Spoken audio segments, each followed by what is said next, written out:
Com a volta às aulas, volta também uma preocupação antiga dos pais, o excesso de peso nas mochilas escolares. Para falar mais sobre o assunto, estamos aqui com o especialista em ergonomia, o professor Giovanni Peroni. Professor, como evitar esses problemas futuros? Algumas medidas preventivas elas são fundamentais para que a criança ou também o adolescente, na sua fase de crescimento, principalmente na fase de ouro, né? Que é a fase do estirão, que a gente costuma dizer cientificamente, não possa ser prejudicado. Essa fase ela costuma ser a partir dos 7 anos de idade até os 14 anos de idade aproximadamente, se bem que tem um crescimento até os 18 anos, mais significativamente os homens, né? As mulheres elas atingem um pouquinho mais a idade dentro dessa questão cronológica do desenvolvimento motor e físico do ser humano.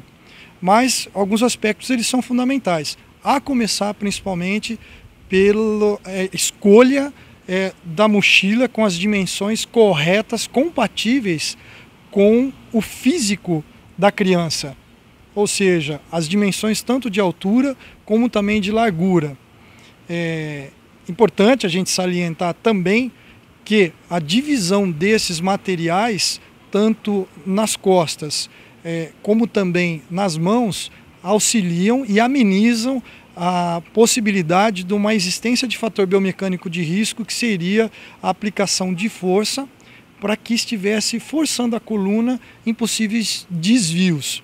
Esses desvios eles vão se resumir futuramente em escoliose, lordose e hipercifose, que são alguns tipos de distúrbios da coluna vertebral. Portanto, aqui nós estamos numa situação a qual nós temos a possibilidade de mostrar que é uma mochila que de antemão a gente já avisa que não está compatível com as características físicas dela. Então, portanto, é importante que até para se colocar a mochila, então, porque quando eu falo em dimensões é porque é o tamanho da altura e também a largura. Ou seja, para se colocar a mochila, geralmente se coloca o material em cima de uma cadeira, coloca a mochila numa cadeira e coloca-se os materiais dentro. Tudo que você vai utilizar, né? Lembrando que tem que ser apenas 10% compatível do peso corporal. Não pode exceder isso. Ou seja, como ela tem um peso aproximado de 50 kg, então teria que ser em termos de 5 quilos, né? Então, para que a gente possa ensinar, seria correto segurar na alça com uma flexão de 90 graus, né? Posicionar o braço, né? Aqui nesse sentido, para que ela possa colocar a mão aqui por dentro, tá certo? Trazer aqui por trás. Ela vai colocar por aqui, pode colocar. Isso, com a ajuda desse braço, porque é a maior peso, a concentração. Aí ela vai tirar o braço daqui, né? Coloca na posição aqui atrás para que ela possa procurar a alça, colocar aqui atrás, ajustar. É importante que seja mostrado também, meramente a questão desse tamanho. Pode ver que é uma mochila que ela não está na altura do ombro. É importante que fique aqui na altura do ombro. Seria nessa posição. Então precisa se regular a alça corretamente para que não fique esse peso descendo, ficar aproximadamente na região lombar, forçando para que ela tenha uma hiperextensão da coluna lombar e isso causando a compressão interdiscal.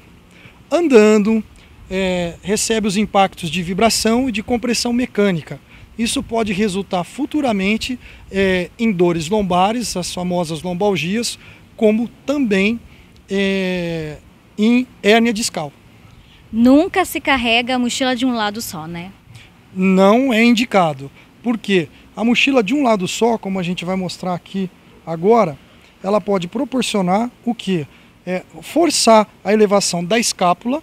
Quando se força a elevação da escápula, você está colocando a potencialidade de risco na articulação do ombro, porque fica com redução do músculo do trapézio, encurtamento, então vai ser muito comum dores na região cervical, como também aonde? O desvio proporcional na região dorsal, que são as famosas escolioses, e que precisa se tomar cuidado para que não seja acentuado em termos de graus a fim de proporcionar esses distúrbios e ter que se recorrer a algum tipo de tratamento terapêutico. Vale a pena dizer que esses tratamentos terapêuticos você vai para o sacrifício. É muito doloroso você ter que aplicar os exercícios específicos de correção, como também você ter que fazer os tratamentos alternativos, medicamentosos, entendeu? Que pode afetar outros órgãos. Tudo isso faz parte direto de impactos que o corpo humano vai começar a sofrer e não pode se criar esses hábitos. No caso das crianças menores, é mais indicado a mochila com rodinha? Seria indicado a utilização de mochilas que eles possam estar empurrando a mochila. Também aquela que você coloca atrás, que puxa, proporciona uma postura. Então a postura incorreta hoje é o grande vilão, né? Do que? Dessas doenças da coluna, que a gente chama, ou as doenças da coluna, ou distúrbios da coluna. Então é muito importante que os pais fiquem atentos no seguinte sentido: quanto mais ele puder trazer próximo da lateralidade do corpo, seria indicado. Não deixar muito o braço hiperestendido, porque ele está forçando o quê? A torção da coluna com o movimento de flexão, que também é impactante para que possa causar um distúrbio da coluna na região lombar. Obrigada pelas informações. Elô Zanoni para o Boletim TV Câmara.